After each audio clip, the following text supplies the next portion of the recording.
불안이란 감정은 우리의 일상과 늘 함께 하는 것 같습니다. 우리는 늘 이 불안함을 가지고 이 불안을 벗삼아 살아가곤 하죠.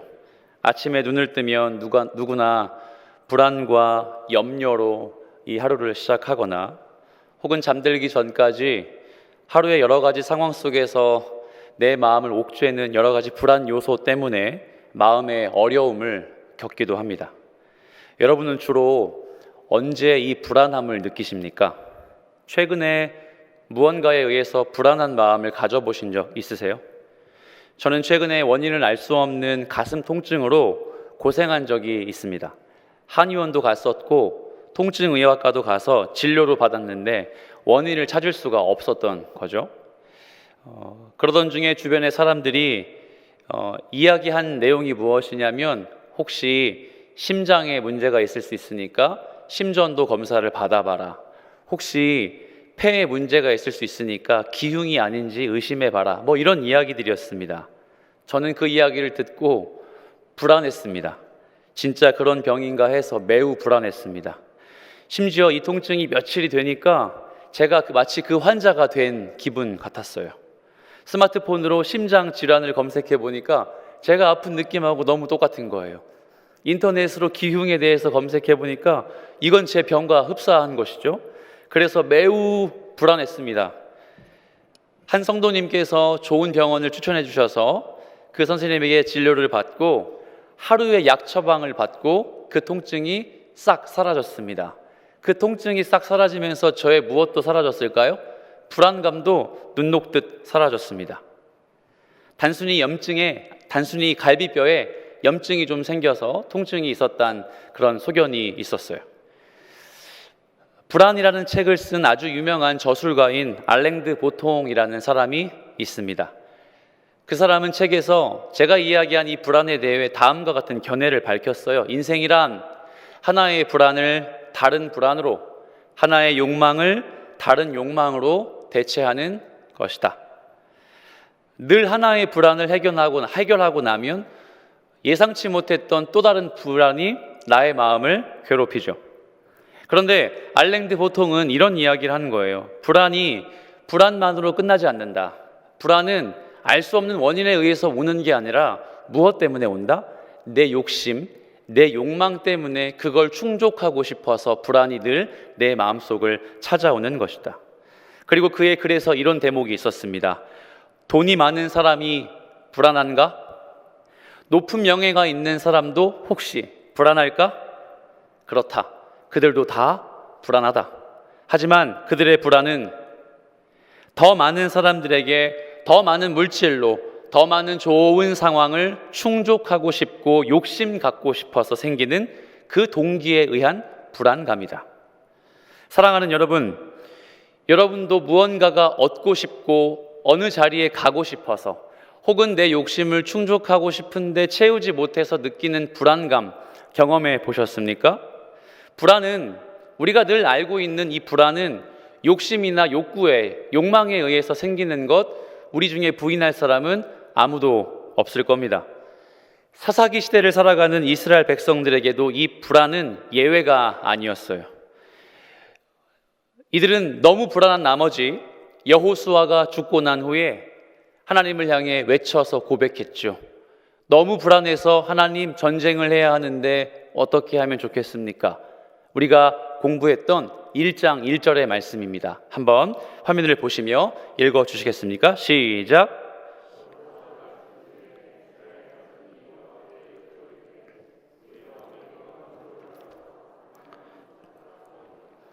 아멘.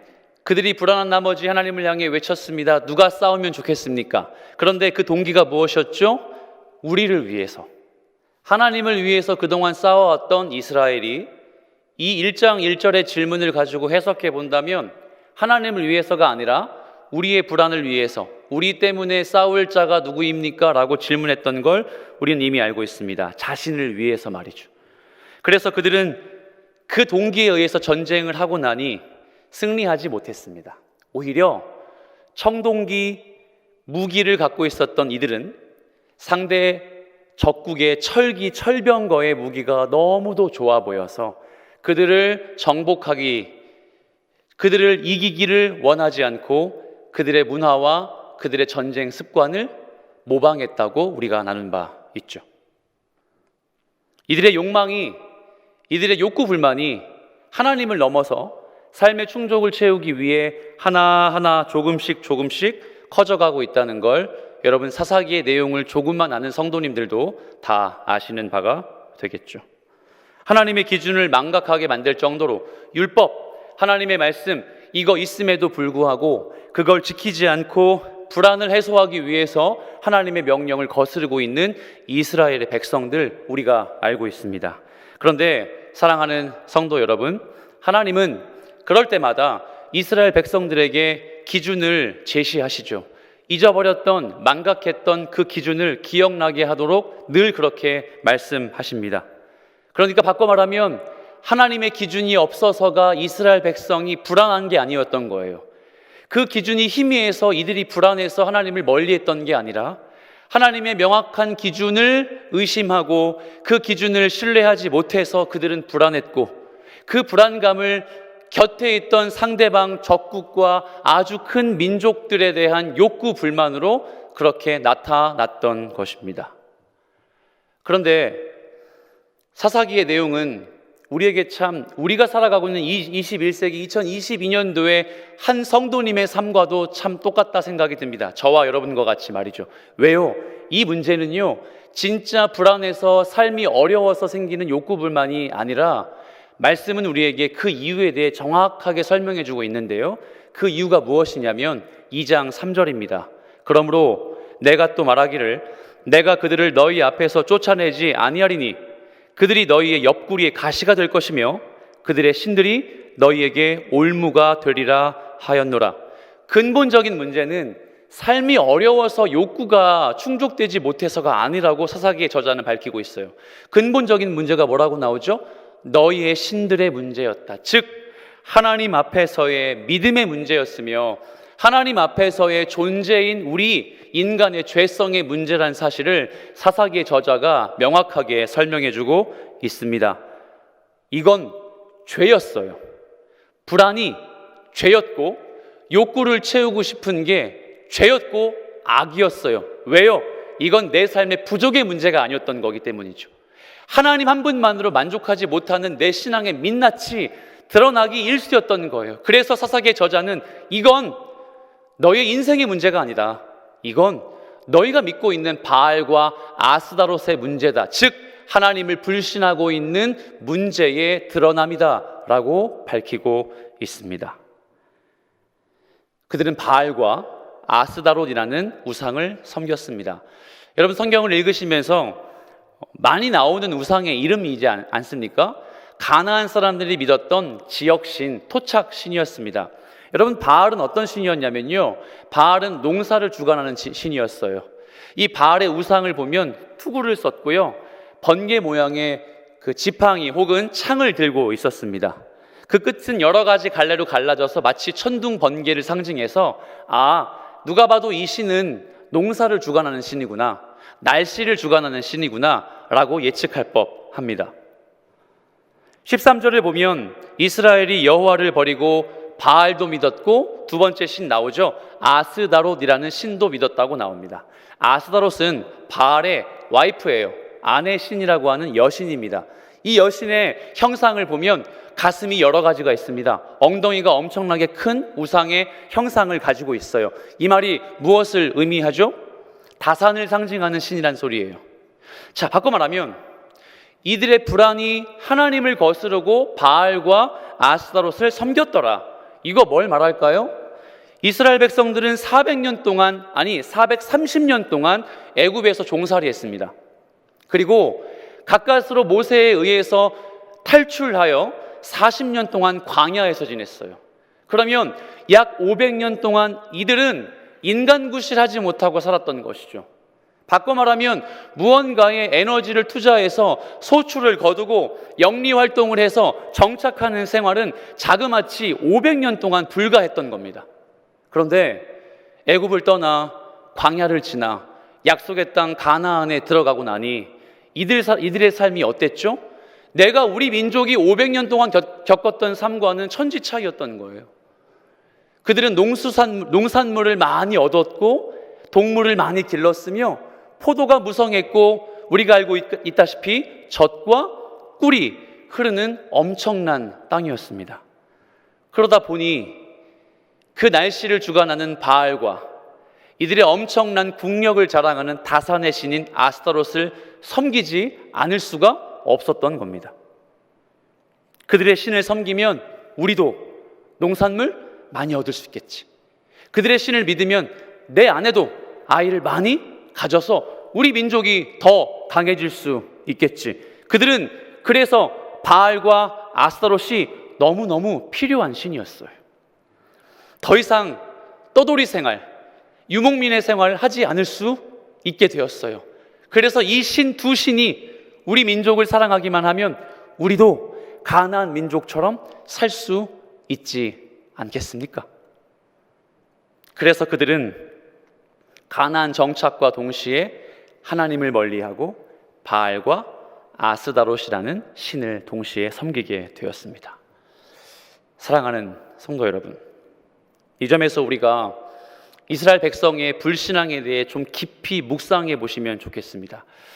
제가 설교를 준비하며 늘 저에게 설교를 가르쳐 주셨던 선생님의 말씀을 늘 기억하는데, 그게 뭐냐면요, 묵상이라 함은 상상력을 펼쳐서 체면을 걸어서 나오는 그런 현상이 아니다. 묵상은 하나님의 말씀을 깊이 바라보고 끊임없이 읽으며 계속해서 생각해내는 것이다. 그래서 이 묵상이란 단어의 히브리어를 보면 하가라고 하는데, 하가는 짐승이 굶주림 속에 먹이를 잡아먹고 그 먹이를 다시 뱉어내서 그 진액을 다시 핥아먹고 다시 뱉고 다시 핥아먹는 과정을 상징해요.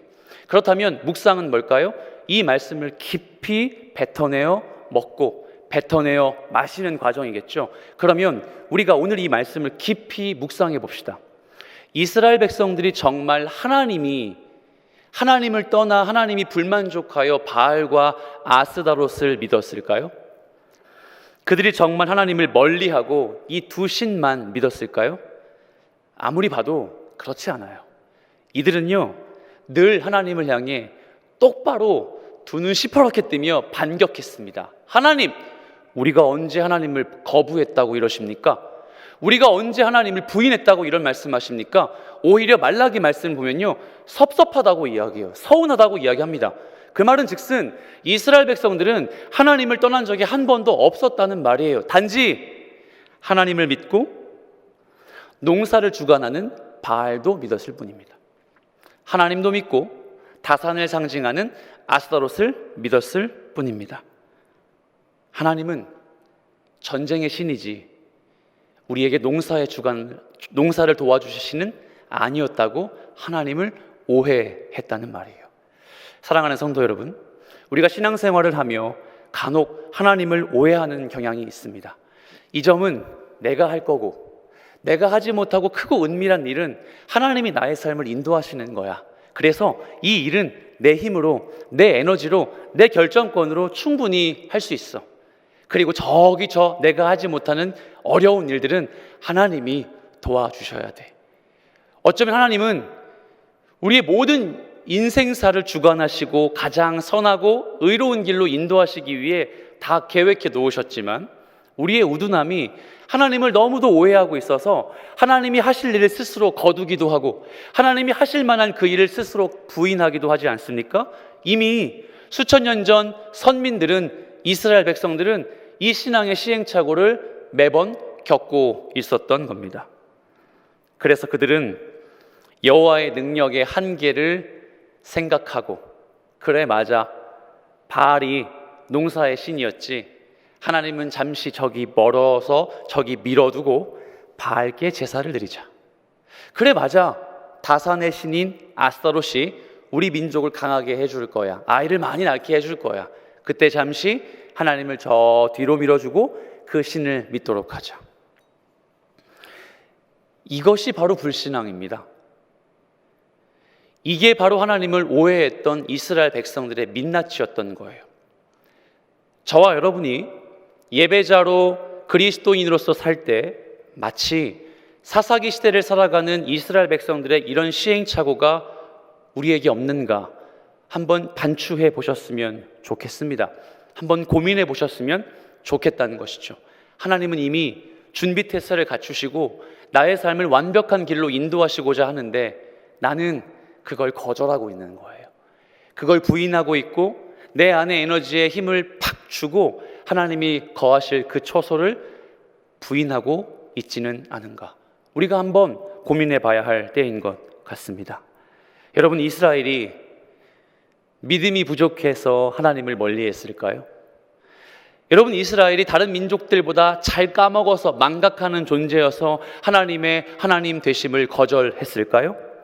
그들은 단지 우리와 똑같이 삶에 영향을 미치는 현실에 불안하고 삶에 충족하고 싶은 욕구가 엄청나게 많은데 하나님이 도와주시지 않는 것 같아서 불편했던 겁니다.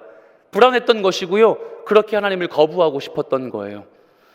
사사기 말씀의 이스라엘의 하나님 거부는요, 우리의 삶과 아주 밀접하게 연관되어 있다는 말입니다. 우리의 마음과 너무도 닮아 있습니다. 하나님이 이런 이스라엘 백성들의 불안을 통한 불신앙과 우상 숭배의 모습을 보며 어떻게 반응하실까요? 어떻게 반응하시는 게 맞겠습니까? 성경은 너무도 자명하게 선명하게 하나님의 태도를 이야기해 줍니다. 하나님이 진노하셨죠.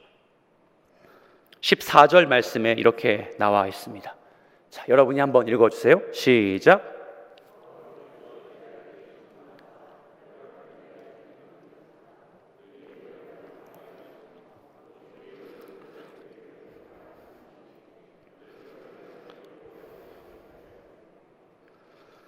하나님이 진노하셨습니다. 하나님도 믿고 바알과 아스타로스를 믿었던 이스라엘을 향해 하나님이 진노하셨습니다. 제가 질문을 좀 드려보죠. 하나님의 진노는 뭘까요? 여러분이 이해하시기에 하나님의 진노를 어떻게 해석하면 좋을까요? 우리 중에 어떤 사람은 어쩌면 하나님의 진노를 아주 부정적으로 볼 수도 있을 것 같습니다. 하나님이 어떻게 감정적으로 자기 자녀들을 이렇게 대하실 수 있을까? 어떻게 하나님은 인자하신데 왜 진노하셔? 그럴 리 없어 라고 생각하실 수도 있습니다. 아니, 하나님이라면 이런 실수나 시행착오 정도는 용납하셔야 되는 거 아니야? 왜 하나님이 진노하셔? 이 정도 돼야 하나님 되는 거 아니야? 라고 그렇게 생각하실지도 모르겠습니다.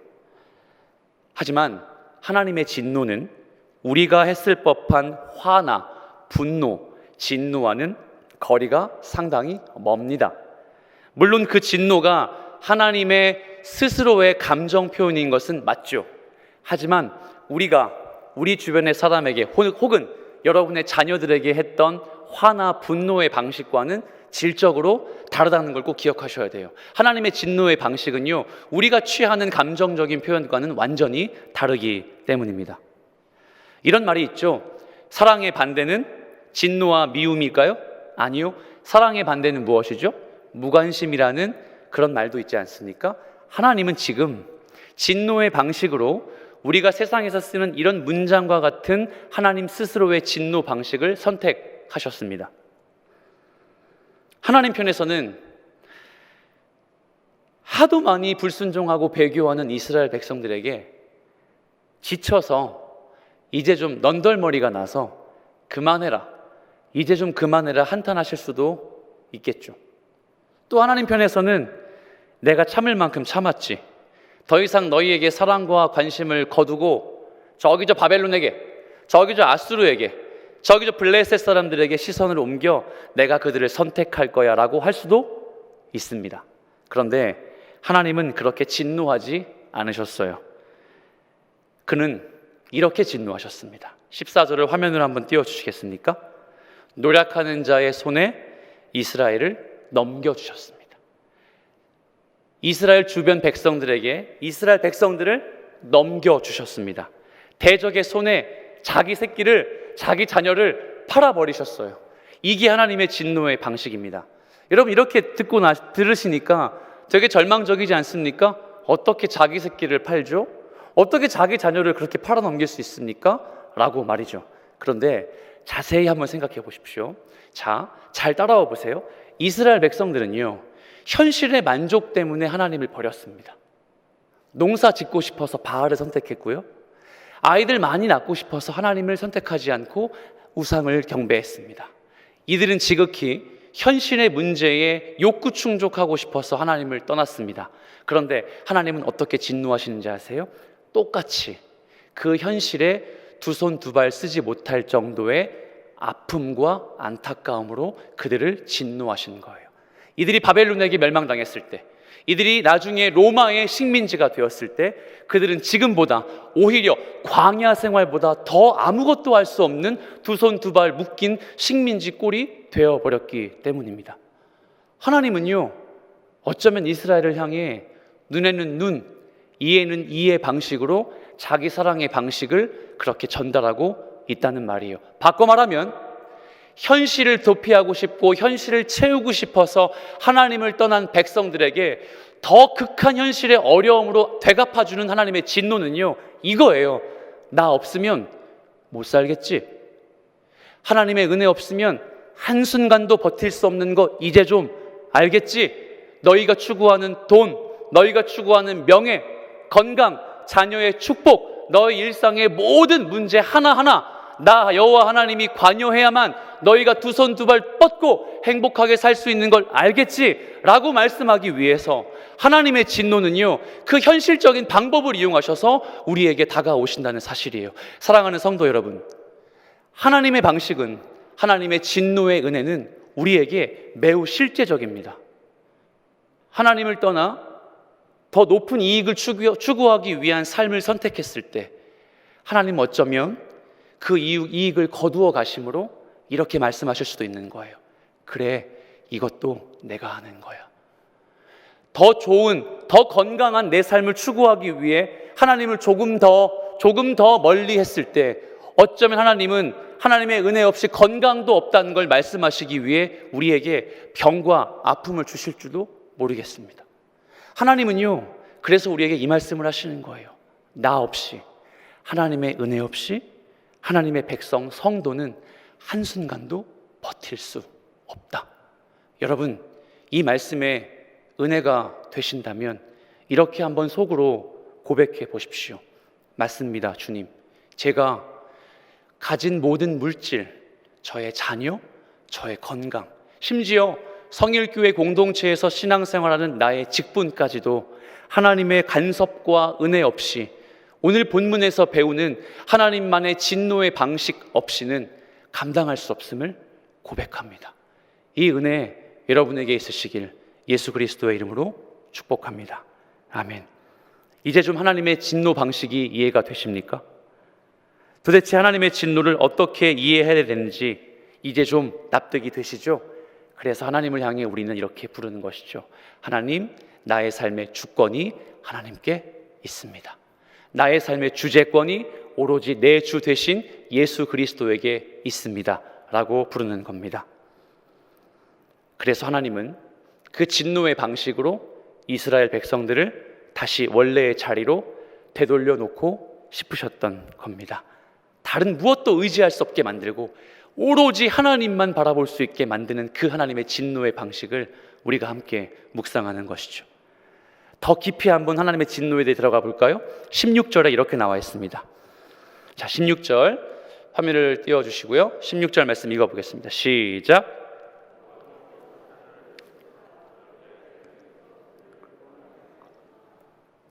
아멘. 하나님의 진노의 방식의 결정체가 드디어 2장 16절에 나옵니다. 아직 한 번도 등장하지 않았던 그 이름이 지금에야 비로소 나오죠. 그게 누구죠? 사사입니다. 하나님은 하나님의 진노의 방식으로 사사를 선택하셨습니다. 그리고 그 노략자들의 손에서 사사들을 통해 구원하시게 만드시기 위해 그 사람을 선택하셨습니다. 오늘 본문은 사사들이 어떻게 했더라, 칼을 휘둘렀더라, 많은 민족들을 죽였더라 라고 말하지 않아요. 그 말은 뭘 의미할까요? 사사들이 중요한 게 아니라 이 사사들을 대하는 이스라엘 백성들의 불신앙이 중요한 거예요. 앞으로 우리가 배울 기드온, 드보라, 삼손과 같은 사사가 많이 나오지 않겠습니까? 하지만 오늘 본문에서의 사사는 그 어떤 정체성도 밝히고 있지 않아요. 무엇을 말한다고요? 그 사사를 대하는 이스라엘 백성의 민낯입니다. 하나님의 대리자였던 사사를 대하는, 그를 신뢰하는 이스라엘 백성들의 불신앙을 오늘 고발하고 있다는 말입니다. 18절에 왜 사사를 세우셨는지 하나님은 이렇게 가르쳐 주시죠. 제가 한번 읽어볼게요. 여호와께서 그들을 위하여 사사들을 세우실 때에는 그 사사와 함께 하셨고, 그 사사가 사는 날 동안에는 여호와께서 그들을 대적의 손에서 구원하셨으니, 이는 그들이 대적에게 압박과 괴롭게 함을 받아 슬피 부르짖음으로 여호와께서 뜻을 돌이키셨음이거늘. 아멘. 18절 후반부를 보십시오. 여기에서 왜 사사를 세웠는지 나와 있죠. 이스라엘 백성들이 적국의 노략질에 의해 너무 힘들었나 봅니다. 너무 괴롭고 아팠나 봐요. 그래서 하나님을 향해 슬피 부르짖었다라고 나옵니다. 보이셔요? 하나님을 향해 슬피 부르짖었다. 여러분 혹시 예수님 믿고 신앙생활 하시며 어떠한 삶 속에서 내가 견딜 수 없는 고통과 어려움으로 하나님을 향해 슬피 부르짖어 본 적 있으십니까? 이 슬피 부르짖다의 의미가 어디에 있을까요? 혹자는 회개했다고 생각합니다. 제가 이렇게 말씀만 드리는 이유가 있겠죠? 이 슬피 부르짖다의 단어는 내 잘못을 주님 앞에 낱낱이 토로하는 회개가 아닙니다. 구약 성경에 단 4번 나오는 단어인 느아카라는 단어는 바로 슬피 부르짖다, 너무 아파서 너무 고통스러워서 그냥 본능적으로 새어나오는 절규예요. 감기에 심하게 걸렸거나 두통이 심했을 때 나도 모르게 아이고 나오는 탄식과 절규 있으시죠? 바로 이들은 자기들이 겪고 있던 상황과 환경이 어려워서 그저 우는 것뿐입니다. 상황을 탓하는 것이고요, 아픔을 누군가에게 외치고 싶었을 뿐이에요. 그러므로 하나님의 진노의 방식의 결정체인 사사를 세우신 이유는 이들이 회개해서가 아닙니다. 이들이 회개해서 하나님이 마음을 돌이키셨다? 아니에요. 하나님은요, 우리가 기도 열심히 한다고, 회개 많이 한다고 정하신 뜻을 우리 때문에 돌이키시는 분 절대 아니에요, 여러분. 혹시 신앙생활 하시며 하나님이 그런 신이 되신다고 생각하시는 분 계십니까? 아닙니다. 하나님은요, 우리의 어떠함이나 우리의 신앙적인 노력 때문에 그 뜻을 바꾸시는 분이 아니에요.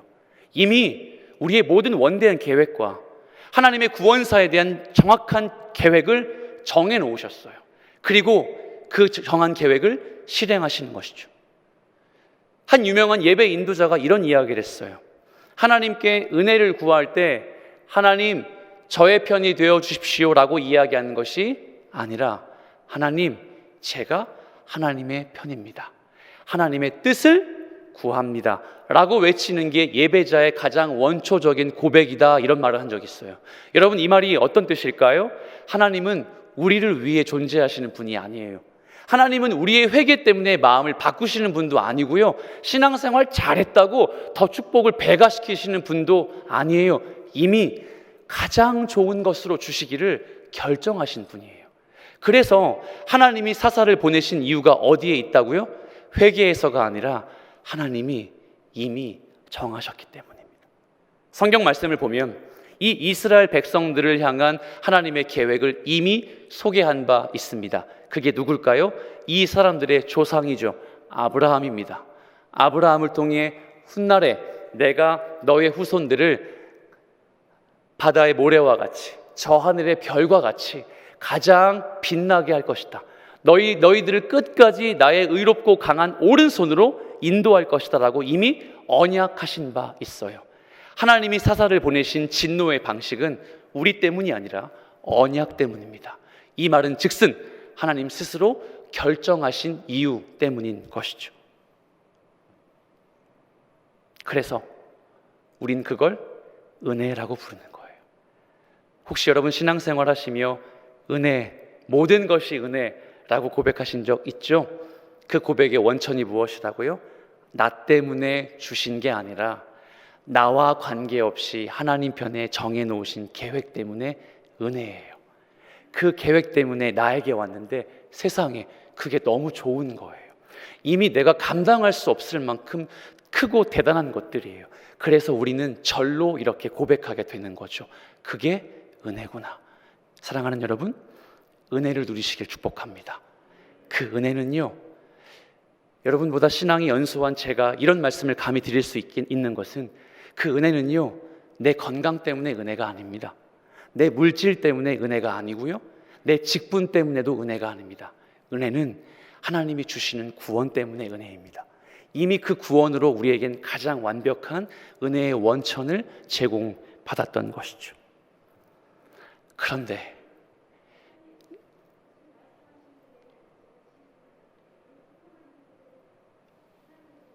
권사님 잘 안 들립니다. 네네.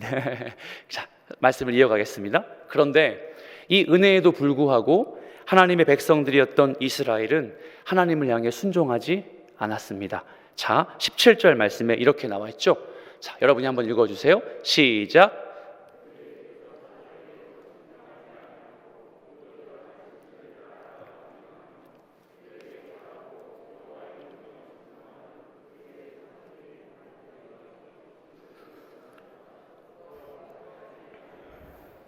아멘. 그들은 돌이키지 않았습니다. 하나님의 선명한 은혜를 깨달았음에도 불구하고, 사사를 눈앞에서 봤음에도 불구하고 그들은 돌이키지 않았습니다. 심지어 성경은 이렇게 이야기합니다. 그들이 음행했다. 사랑하는 여러분, 음행하다란 단어가 보이십니까? 여기서 음행은 어떤 뜻으로 해석이 될까요? 성적으로 문란하다, 배우자 아닌 남자 여자와 성적으로 섞인다, 그 뜻도 맞지만 여기서의 뜻은 바알과 아스다롯이 했던 그 제사의 방식을 이들이 답습한 겁니다. 우리가 하나님을 믿으면 하나님께 제사하는 방식이 뭐라고 부르죠? 예배라고 부릅니다. 그렇죠? 바알과 아스타롯을 믿었던 가나안 백성들은 그 신에게 제사 드리러 갈 때 어떤 일을 했냐? 그 신 두 사람이 성적인 행위를 펼칠 때 축복이 내린다고 믿었어요. 그래서 가나안 사람들은 그 신에게 제사하러 갈 때 성적인 행위를 통해 이 신이 우리를 축복하는구나 라고 믿었던 겁니다. 가나안에 입성한 이스라엘 백성들이 무엇을 했을까요? 사사가 눈앞에 있었음에도 불구하고 하나님을 예배했던 그들이 전심으로 하나님 예배한 걸 거부하고 여전히 바알과 아스타롯의 제사를 모방했고 답습했단 말이에요. 이스라엘 백성들이 마땅히 해야 할 하나님 앞에서 예배를 거부하고 사사가 그들을 통치할 때에도 그들은 하나님을 멀리 했습니다. 왜요? 여전히 그거 하지 않으면 우리에게 풍요로움이 없을 것 같아서, 그거 따라하지 않으면 농산물 많이 얻지 못할 것만 같아서, 그들과 함께 하지 않으면 우리 자손이 더 대를 잇지 못하고 망할 것만 같아서, 그래서 그들은 바알과 아스타롯의 제사를 모방하기 시작했습니다. 저는 말씀을 준비하며 이 2장의 자그마한 본문 안에서 이스라엘 백성들이 얼마나 많이 타락하고 있는지를 발견하게 되었습니다.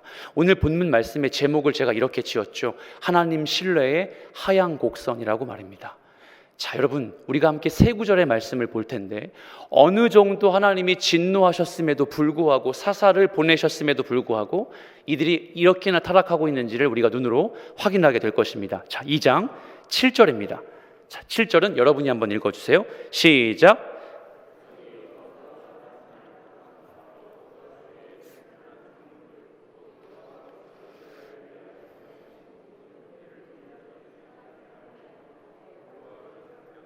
아멘. 첫 번째, 이스라엘은 여호수아가 살아있는 날 동안 여호와를 섬겼습니다. 그런데 그가 죽죠. 그가 죽은 후에 이렇게 됩니다. 제가 한번 10절을 읽어볼게요. 그 세대의 사람도 다 그 조상들에게로 돌아갔고, 그 후에 일어난 다른 세대는 여호와를 알지 못하며 여호와께서 그 이스라엘을 위하여 행하신 일도 알지 못하였더라. 여기서의 알다란 뜻이 바로 야다라고 했습니다. 하나님과 이스라엘 백성들의 친밀한 부부의 관계를 표현하는 단어.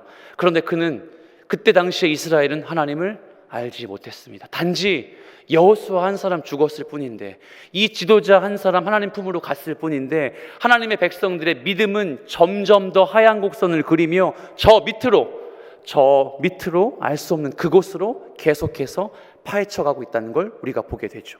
그리고 얼마 지나지 않아 19절입니다. 이번에 함께 우리 한번 읽어보겠습니다.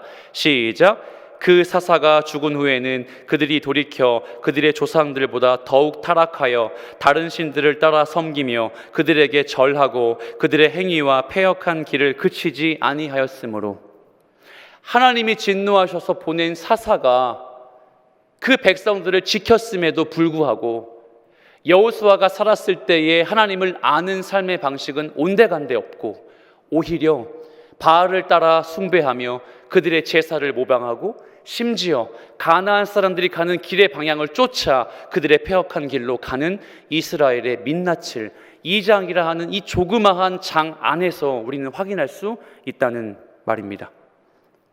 그들은 분명히 믿음의 하얀 곡선을 그리며 저 밑으로 내려가고 있음을 발견하게 됩니다. 말씀을 정리하겠습니다. 공자가 남긴 말 중에 이런 말이 있습니다. 생이지지, 학이지지, 곤이득지. 아니 목사님, 설교의 마지막에 웬 생뚱맞게 성어를 이야기하십니까? 라고 볼 수 있지만 한번 들어보십시오.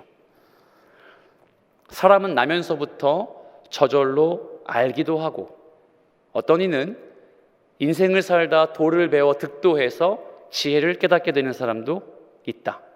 반면에 어떤 이는 고생한 끝에 1년의 경험을 지나고 난 후에 터득해서 알게 되기도 한다. 이게 바로 생이지지, 학이지지, 곤이득지라는 표현입니다. 그런데 공자가 마지막에 이런 말을 했어요. 곤이불학이다.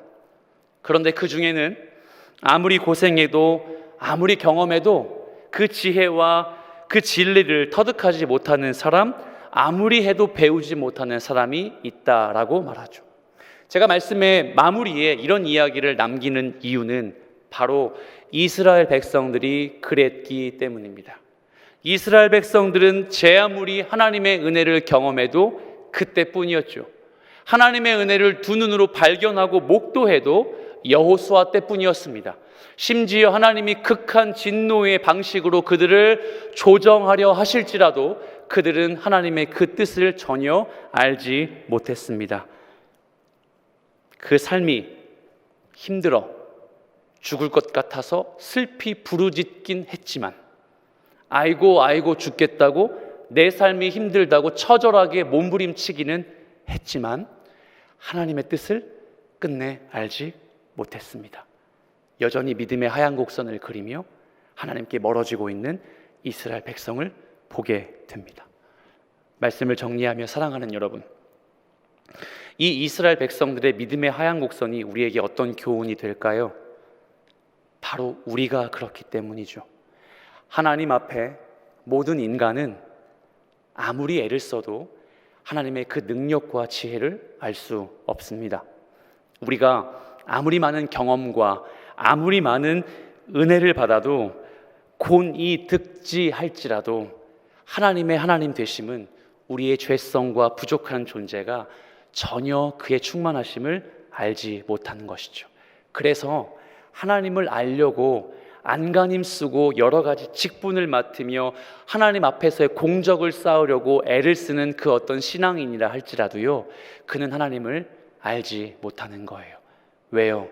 하나님은 그런 사람들에게만 다가가시는 분이 아니라 우리 알지 못하는 모든 성도에게 친히 다가와 주시는 분이기 때문입니다. 이게 예배의 원리이며 우리 그리스도인의 삶의 방식입니다. 하나님을 향해 나아가기를 애쓰기 위해 몸부림치지 마십시오. 하나님이 여러분에게 오셨습니다. 하나님이 여러분에게 역사하십니다. 우리의 어떠함과 우리의 무엇을 통해서 하나님의 역사가 좌지우지 되는 것이 아니라요, 그저 예수 그리스도의 십자가의 은혜로 구원받은 우리에게 하나님은 늘 다가오시는 분이에요. 그래서 우리의 역할은 무엇일까요? 그 하나님의 은혜를 잠잠하게 기다리는 겁니다. 나의 영혼이 잠잠히 하나님의 능력을 청종하는 것입니다. 부디 이 저녁 시간에 이 말씀을 통해 저와 여러분 잠잠히 하나님의 은혜를 구하는 부족한 죄인의 정체성을 인정하시길 축복합니다. 우리의 죄가 아무리 충만하고 우리가 더러워도요, 하나님 오셔요. 우리의 삶을 끝까지 인도하시기로 약속하셨기 때문이죠. 이 은혜를 기억하시는 저와 여러분 되시길 살아계신 예수 그리스도의 이름으로 축복합니다. 아멘.